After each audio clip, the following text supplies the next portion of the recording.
오늘 제가 여러분들에게 말씀을 전할 때 오늘 한 가지, 하나님께서 여러분을 놓지 않으신다. 근데 이상하죠? 청년의 때처럼 하나님께 자꾸 질문을 하게 돼요. 질문하는 게 나쁜 건 아닙니다. 그런데 하나님은 정말 살아 계신지, 하나님이 계시다면 어떻게 나에게 이렇게 하실 수 있을지, 하나님이 계신데 왜 이 세상에 고난과 고통의 문제가 있는지, 왜 여전히 전쟁은 계속되는지 질문하게 됩니다. 그런데 오늘 말씀을 통해서, 호세아서의 말씀을 통해서 하나님의 사랑에 관해서 우리가 진지하게 묵상해 보는 시간을 가지면 좋겠어요. 여러분, 누군가가 여러분을 진짜 여러분과 좋은 관계, 믿음과 신의의 관계를 가졌다고 서로가 생각했었는데 계속해서 그 사람이 여러분을, 그 신의를, 사랑을 저버린다고 하면 여러분은 어떻게 반응하시겠어요? 참을 만큼 참은 것 같고, 기다려줄 만큼 기다렸고, 그리고 이해해줄 만큼 이해한 것 같은데 이제는 아니겠다. 그러면 어떻게 하죠, 여러분? 요즘 손절, 연락처 차단, 팔로우 하던 거 다 끊어. 어떻게 되돌아 들어올 수 없도록 하고, 그리고 이제 아예 잊고 지내겠다. 아마 그런 경우가 꽤 있을지 모르겠어요. 사람의 관계라고 하면 끊어버려도 벌써 끊어버릴 관계. 근데 사실 하나님의 입장에서 생각해 보면 끊어버려도 벌써 끊어버릴 관계가 하나님과 우리와의 관계. 하나님이 손절을 하셔도 벌써 하셨을. 그런데 진짜 놀라운 일은 하나님께서 여러분과의 관계를 놓으신 적이 없으시다. 포기하신 적이 없으시다.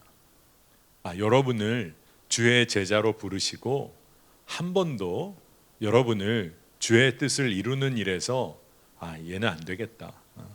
그래, 얘는 안 되겠지. 그렇게 하신 적이 없으시다는 거예요. 그래서 오늘 하나님과의 이 관계를 우리가 정확히 깨닫고 또 그 관계가 얼마나 하나님의 복인지를 우리가 깨달았으면 좋겠어요. 우리가 믿음 생활에서 흔들릴 때가 있다면 언제인가, 여러분 한번 생각해 보세요. 여러분의 마음에 하나님과의 관계가 흔들리는 때가 있다면 언제일까요? 아마 그냥 일반적으로 말하면 하나님 진짜 왜 나에게 왜 이러시나? 하나님 진짜 왜 이러세요? 조금 더 나아가면 하나님 진짜 살아계신가? 하나님 너무하신 거 아니에요? 그리고 하나님의 사랑을 비교하기 시작해요. 어떻게 저 친구에게는 그렇게 하시는 것 같은데 왜 나에게는? 하나님의 선하심을 의심하면서 흔들립니다. 그런데 저는 여러분과 말씀을 나누면서 저도 청년 시절에 경험한 일이지만 이와 같은 질문들이 곰곰이 생각해 보면 하나님이 우리에게 하실 만한 이야기들. 너 어떻게 그럴 수 있니? 너 어떻게 십자가를 보고도 그럴 수가 있니? 아마 하나님이 우리에게 하실 말씀이 인간적으로 생각해 보면 너 진짜 너무한 거 아니야? 이 정도까지 한다는 거 보면 너무한 거 아니야? 여러분, 하나님과의 관계에서 누가 심하게 하는지를 알아야 돼요.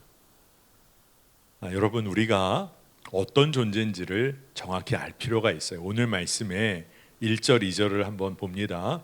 이스라엘이 어렸을 때 내가 사랑하여 내 아들을 애굽에서 불러냈거늘 선지자들이 그들을 부를수록 그들은 점점 멀리하고 바알들에게 제사하며 아로새긴 우상 앞에서 분향하였느니라. 이 말씀은 그냥 간단히 보면 애굽에서 건져내고 선지자들을 통해서 하나님께서 하나님의 자녀들을 부르시는데 그렇게 멀어져 가는, 부를수록 멀어져 가요. 하나님은 깊은 관계로 부르시는데 하나님의 자녀들은 바알에게 우상 숭배하면서 돈을 따라가고 명예 따라가고 그리고 인기 있는 관계 따라가고 세상 즐거움 따라가고 쾌락 따라가고. 여러분, 청년할 때 진짜 조심해야 될 거, 세상 즐거움이 다인 줄 알고 살면 한 번에 훅 갑니다. 진짜. 여러분, 청년의 시기는 엄청 짧아요. 대학생 시절 기도의 제목이 있어요. 직장을 다니며 기도하게 되는 기도 제목이 있어요. 직장 생활이 이제 어느덧 계속되면서 결혼을 앞두고 기도하게 되는 제목이 있어요. 정말 나이에 따라 기도하는 게 달라져요. 그러면서 하나님의 사랑을 깊이 경험하게 되는 거예요. 그런데 여러분, 정말 그러한 단계마다 기도하면서 놓치지 말아야 되는 한 가지가 있다면 그것은 하나님이 우리를 부르시면서 사랑의 관계로 우리를 끊임없이 부르신다. 근데 대학 시절에서 직장 들어가면서 하나님과의 관계에서 그 사랑을 의심하고, 결혼 앞두고 세상 바라보기 시작하고, 결혼하고 나서는 완전히 세상의 길을 붙잡는 친구들도 있어요. 그런데 여러분, 우리라고 생각하면 우리가 친구들을 초대하고 부르고 그리고 약속을 잡고, 근데 취소하고 일 생겼다고 하고, 오늘은 좀 어렵다고 하고 아프다고 하고 아프지 않은 거 아는데 그러면서 계속해서 그런 얘기를 한다. 아마 인간적인 관계에서는 서로 신뢰가 다 깨질 거예요. 근데 하나님께서는 우리를 끊임없이 부르시면서 늘 그 자리에 계셔주세요. 돌아올 수 있도록 늘 그 자리에 계셔주세요. 그러니까 우리가 정말 어떤 존재인지를 정말 솔직히 인정하면 하나님과의 관계 속에서 그 사랑을 받으면서도 하나님 모른다, 배반하고, 하나님이 다 지켜보시는데도 내 맘대로 죄짓고, 그렇게 부르시는데도 우상 숭배할 수 있는 존재가 우리라는 거예요. 아무리 선한 일을 우리가 한다고 해도 그 선한 일을 하는 우리의 마음의 밑바탕에는 교만이 숨어 있고 이기적인 속성이 숨어 있을 때가 대부분이에요. 복음을 전하는 전도를 하면서도 결국 마음 어느 한 구석에는 너는 이런 일도 안 하는구나, 나는 하고 있는데, 그런 판단이 들어오기도 해요. 목회자들이 말씀을 전하는 가운데서도 정말 자기를 드러내고 싶은 유혹이 얼마나 많은지 몰라요. 여러분, 부모님께 효도해야지 철들었다고 하면서도 끊임없이 부모님을 평가하기도 해요. 우리가 진짜 죄된 존재는 죄된 존재인 거죠. 그래서 하나님과의 관계를 세워나갈 때도 우리가 열심으로 한번 해보려고 합니다. 근데 늘 무너져요. 우리가 그런 존재예요. 근데 그렇다면 하나님과의 관계를 어떻게 온전히 누릴 수 있을까? 성령님이 내 삶을 이끄시는 주인 되심을 인정해야죠. 내가 십자가에서 예수 그리스도와 함께 나의 옛 자아는 이미 십자가에서 죽었다. 죄의 종노릇하던 나는 이미 죽었다. 그걸 믿는 거예요. 이제 내 삶의 주인은 예수 그리스도께서 이끄시는 삶이다. 그러면서 우리가 나아가야 돼요. 내가 할 수 없다는 것을 철저히 인정하고 나면 어떤 삶이 일어날까요? 주님을 의지해요. 주님을 붙잡아요. 주님께 속하는 것이 생명이라고 진짜 믿으면 주님을 떠날 수가 없어요. 청년들 중에 이런 경우가 있어요.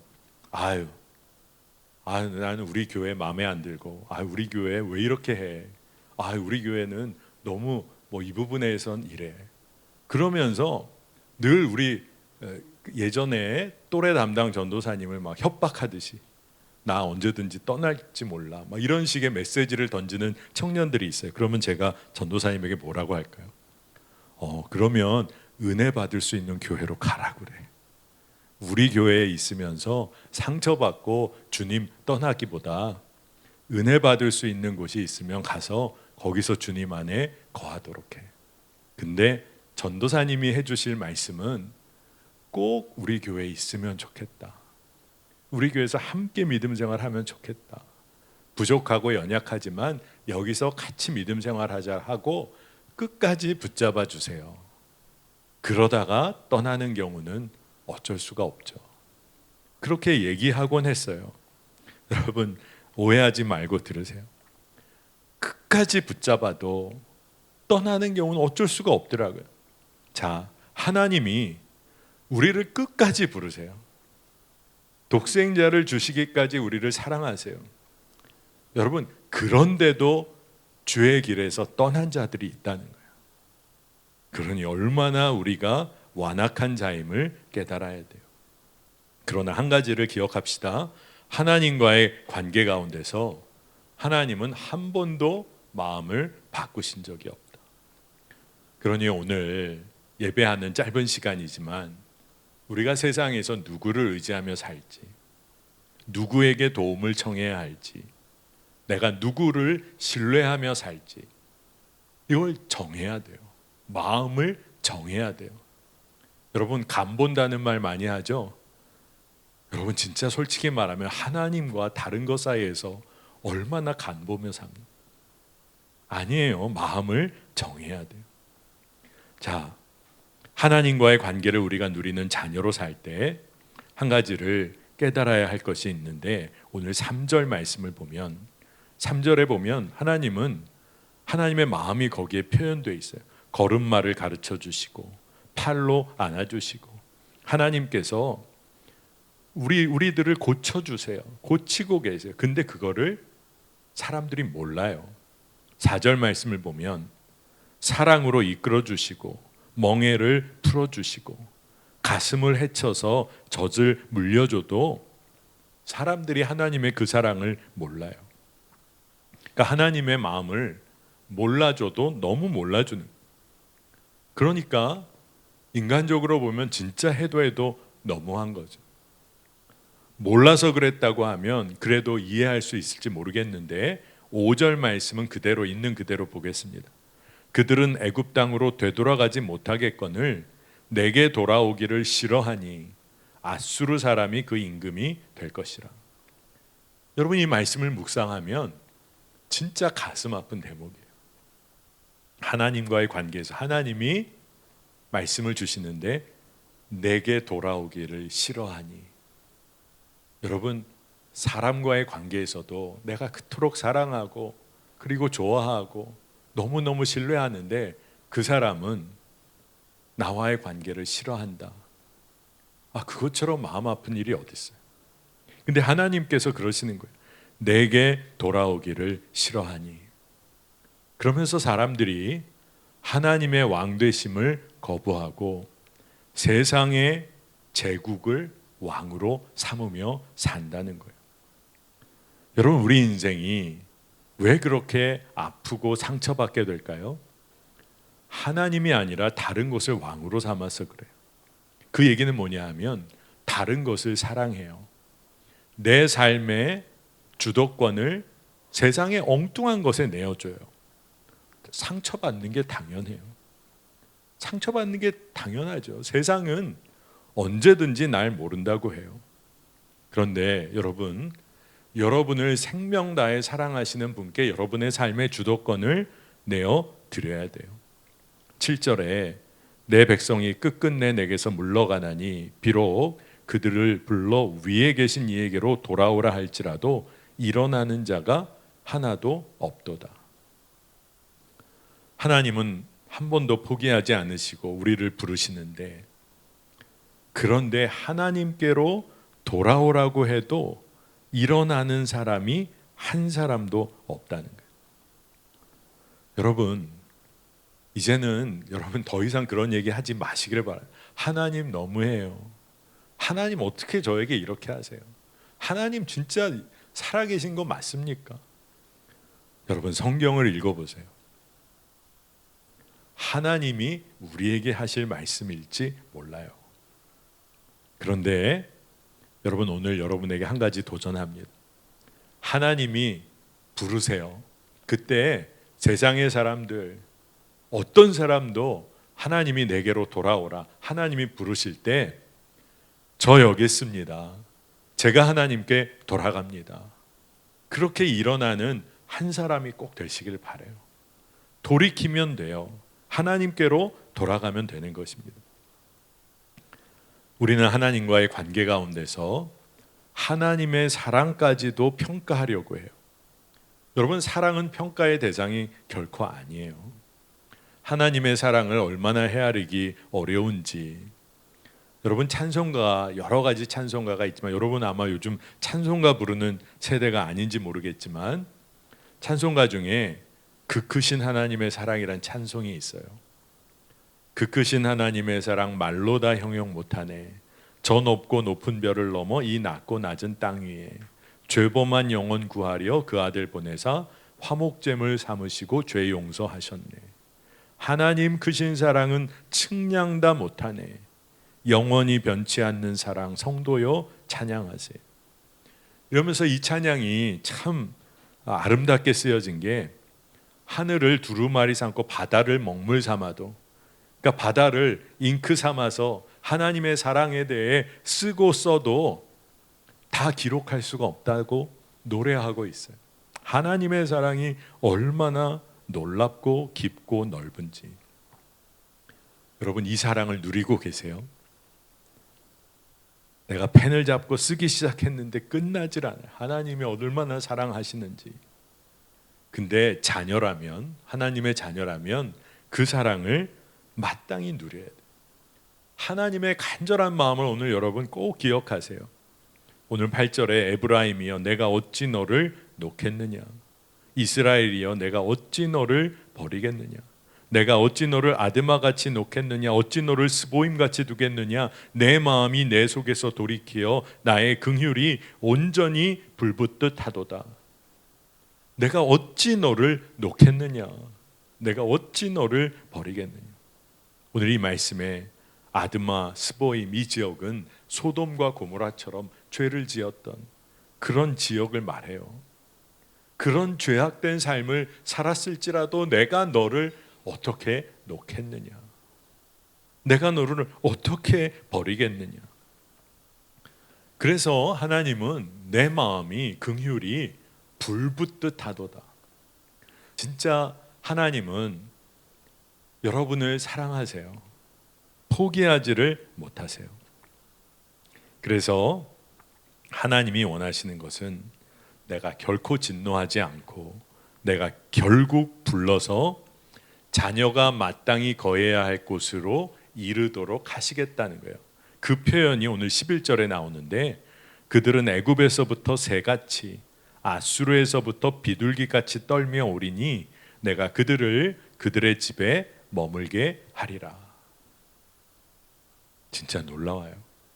아수르에, 애굽에 붙잡혀 살던 자녀들이 새처럼 비둘기같이 떨면서 아버지의 집으로 돌아오게 될 것이다. 이게 오늘 말씀의 굉장히 중요한 핵심이에요. 예전에 목회하던 교회에 교회학교 여자 전도사님 한 분이 계셨어요.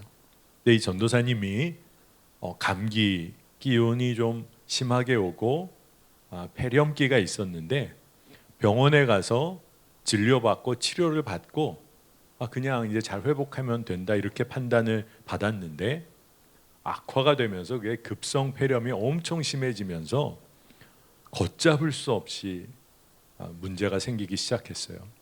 저도 소식을 들었는데 너무 놀랐어요. 뭐 전혀 그런 문제가 없으셨던 분인데, 그러면서 에크모라는 기계를 달아야지만 호흡을 하고 생명이 계속 유지될 수 있는 그 단계까지 갔어요. 저도 의학적으로 정확히 모르지만 에크모를 달았다는 것은 굉장히 위험한 상태. 근데 그때 교회학교 사역자들을 중심으로 그리고 온 성도들과 더불어 기도가 일어나기 시작하면서, 그때 교회학교 목사님이셨던 분이 이 호세아서, 오늘 우리가 읽은 이 말씀, 이 11절 말씀을 가지고 이 말씀을 붙잡고 매일마다 저녁 시간에 함께 기도할 사람들과 전도사님 생명을 주님께 완전히 붙잡아 달라고 기도하기 시작했어요. 그들은 애굽에서부터 새같이 아수르에서부터 비둘기같이 떨며 오리니 내가 그들을 그들의 집에 머물게 하리라. 하나님의 집으로 돌아오게 할 거다. 사랑의 하나님께서 붙잡아 일으키시고 아버지 집에 거하게 하실 것이다. 이거를 붙잡고 기도했어요. 진짜 생사를 오고 가는 일이 있었는데 결국 회복했어요. 회복하고 나서 체력이 쉽게 돌아오진 않았지만 오랜 시간 동안 체력을 회복하고 지금은 목사님이 되셔서 양평에 있는 감리교회에 지금 부목사로 섬기고 계세요. 여러분, 우리가 어떤 곳에 놓여 있을지라도, 어떤 나락에 빠질지라도, 어떤 죄악 가운데 어떠한 형편과 고난에 놓일지라도 하나님은 우리를 부르세요. 애굽에 놓여 있든 아수르에 놓여 있든 우리를 부르셔서 우리가 아버지의 집에 새같이 비둘기같이 날아 돌아오도록 이끌어 주세요. 여러분, 이 사랑을 놓치면 안 돼요. 근데 많은 청년들은 이런 말씀을 들으면서도 그 사랑이 어디 있는데, 나는 그런 사랑을 누리지 못하는데. 여러분, 중요한 걸 놓치고 있어서 그래요. 사랑은 믿음이에요. 믿음. 누가 무엇을 해주고 무엇을 챙겨주고 나에게 잘해주고, 물론 사랑하는 사람이라면 그렇게 해주겠죠. 뭘 챙겨도 주고 또 무엇을 해주기도 하고 그리고 걱정도 해주고. 그런데 거꾸로 무엇을 챙겨줄 수 없어요. 무엇을 도와줄 수도 없어요. 무엇을 어떻게 옆에서 잘 살펴줄 수도 없어요. 하지만 그러면 사랑이 없는 걸까요? 지금 인도에서 선교사님으로 계신 이재수 선교사님이란 분이 계신데, 예전에 청년들에게 오셔서 부모님에 대한 이야기를 하셨던 적이 있어요. 부모님을 참 사랑하는 그런, 본인도 그런 청년 시절, 이제 막 대학을 진학해야 할 때인데 이 선교사님이 고3 때 그래도 나름 열심히 공부하고 꿈을 가지고, 그런데 어떻게 대학에 잘 진학해야 할지, 어떤 비전을 갖고 또 어떻게 길을 찾아가야 할지 잘 모르겠는 거예요. 근데 다른 부모님들은 다 그 길을 열어주는 것 같고, 우리 아버지를 보니까 나에게는 잘 관심도 없는 것 같고, 그 문제에 대해서 살펴주는 것 같지도 않고, 그냥 무뚝뚝한 아버지, 그냥 나는 나에 대해서는 그런 생각 안 하시나 보다. 그래서 어떤 날 그러한 마음이 막 터져버린 거예요. 근데 아버지가 그 아들, 지금은 선교사님이 되신 그 아들을 붙잡고 다른 얘기를 하지를 못하시고 그냥 한마디를 하셨다는 거예요. 내가 그 일에 대해 아무것도 아는 것이 없어. 너에게 얘기해주고 싶은데 내가 아무것도 얘기해 줄 수가 없어서 내 마음도 아프구나. 근데 이 이야기를 듣고 이 선교사님이 고3 그 시절에 마음이 다 풀렸어요.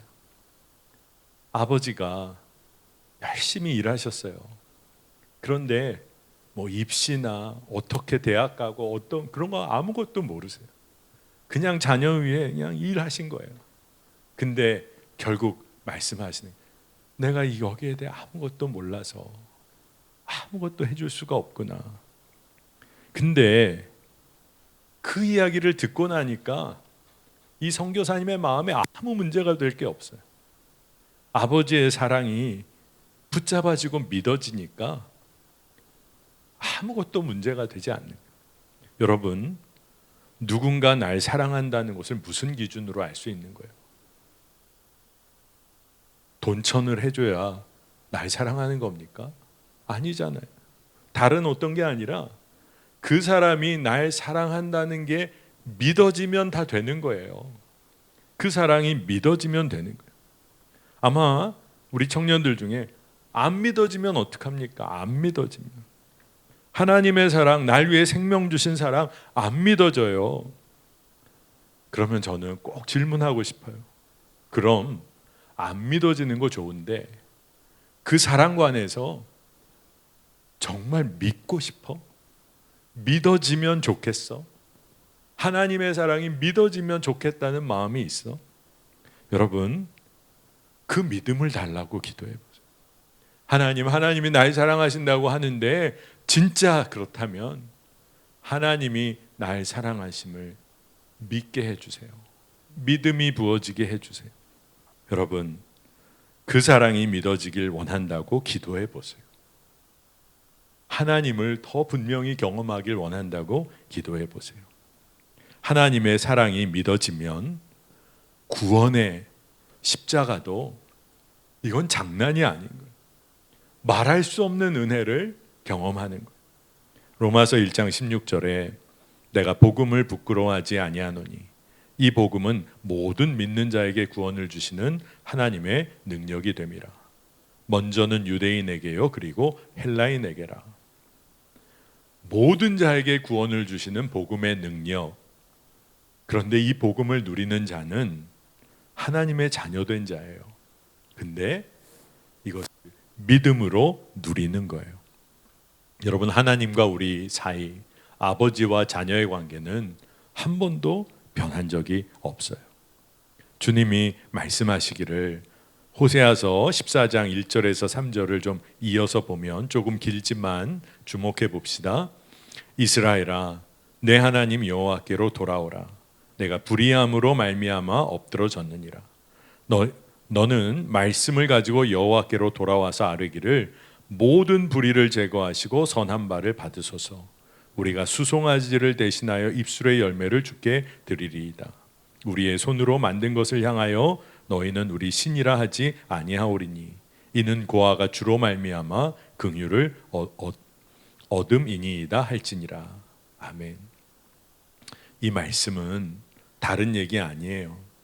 주님께로 돌아오면 된다는 말씀이에요. 주님께로 돌아와서 주님께 구하면 되는 거예요. 여러분, 힘들면 주님께 돌아가면 되는데 그게 어떤 의미일까? 힘들면 돌아가 주의 긍휼을 구하면 되는데 이게 어떤 의미일까? 요즘에 우리가 선교 시즌을 보내고 있습니다. 선교사님이 이제 파송을 받아서 여러 나라로 나가십니다. 그래서 교회와 선교사님이 주파송 관계, 언약 관계를 가져요. 그러니까 매화교회가 장동희 선교사님을 필리핀에 주파송 선교사님으로 파송했다는 얘기는 그 선교사님의 선교 사역을 전적으로 책임진다는 의미를 담고 있어요. 재정적으로나 중보기도나 모든 면에 있어서. 그런데 한 선교사님이 어느 날 교회에 담임 목사님을 찾아오셨어요. 그러면서 파송교회가 어떤 면에서 파송교회인지를 그 담임 목사님이 그렇구나, 그렇게 깨달을 만한 이야기를 하셨는데, 목사님, 파송교회로서 재정 지원, 중보 기도 지원 이게 중요한 게 아니라 제가 선교지에서 선교사로 사역하다가 아무 열매도 없고 또 하나님과의 관계에서 무너져서 어떤 일도 할 수 없어서 돌아갈 곳이 없을 때 돌아갈 교회가 되어주세요. 그래서 이 교회에서 다시 하나님의 사랑 안에서 회복해서 선교지로 돌아갈 수 있는 그런 교회, 파송교회가 되어주세요. 그렇게 부탁을 하셨다는 거예요. 여러분, 파송교회라는 건 뭘까? 재정 지원하고 중보기도 지원하다가 선교사님 사역에 아무 열매가 없으면 왜 이래? 그러고 관계를 끊는 교회가 아니라 돌아와 다시 일어날 수 있는 힘과 사랑이 되어주는 교회, 그게 파송교회죠. 여러분, 매화청년교회, 여러분에게 어떤 의미가 있어요? 세상에서 넘어지고 쓰러지고 상처받고 속상하고 무기력하게 어떤 일을 해야 할지 모르겠고, 하지만 내가 돌아갈 곳이 있구나, 믿음의 고향처럼 다시 일어날 수 있는 곳이 있구나, 그게 매화 청년교회가 되면 좋겠고, 그리고 매화 청년교회가 그렇게 될 수 있는 이유는 하나님이 살아계시다, 이걸 믿는 믿음의 공동체로 돌아오면 살아나는 거죠. 하나님의 은혜 가운데서 살아나는 교회가 되는 것이라 믿습니다. 여러분, 오늘 하나님은 진짜 날 사랑하신다, 여러분, 이게 믿어지면 황홀한 거예요. 황홀한. 두렵고 힘든 일이 왜 없어요? 청년기에 버텨야 할 일이 많아요. 누구에게도 말 못할 얘기도 많아요. 하지만 청년의 시기는 정말 아름다운 시기예요. 실패도 많지만 끊임없이 도전하고 하나님을 붙잡을 수 있는 인생의 황금 같은 시기. 세상이 말하는 성공을 위해 준비하는 시기가 아니라 하나님을 진짜 제대로 만날 수 있는 시기. 여러분 여기 20대 중반, 30대 초반 여러분의 나이 때부터 정말 살아계신 하나님을 경험하며 살기 시작한다. 하나님의 사랑에 붙잡혀 살기 시작한다. 인생은 완전히 달라져. 여러분, 하나님의 사랑을 잊지 마세요. 내가 어찌 너를 버리겠느냐? 내가 어찌 너를 놓겠느냐? 이 말씀 하나 오늘 꼭 기억하세요. 내가 어찌 너를 버리겠느냐?